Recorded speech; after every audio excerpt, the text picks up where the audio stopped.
আমরা এই সোজা সোজা আমরা যেভাবে বাসায় সেভাবে আসতে লাগছে না ওর মনে হয় কি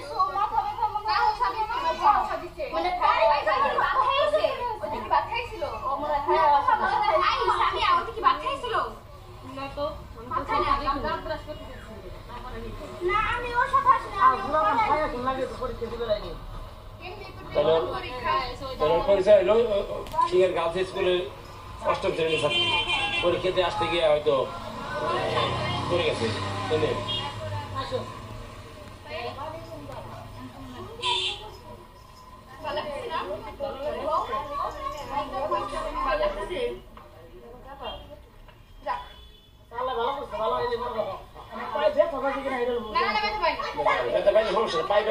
পায়ে ব্যথা পেলে সমস্যা নাই, মাথায় ব্যথা পেলে সমস্যা। আর বাবা ভিতরে না, আমি হুন্ডায় আসলাম। ওকে, সিঙ্গার পাইলট বালিকা উচ্চ বিদ্যালয়ের 8ম শ্রেণীর ছাত্রী পরীক্ষা দিয়ে আসতে গিয়ে এই নয়াডাঙ্গি নীলটেকের ব্রিজের কাছে অটোর থেকে পড়ে আহত হয়েছে। এখন সে সুস্থ পথে।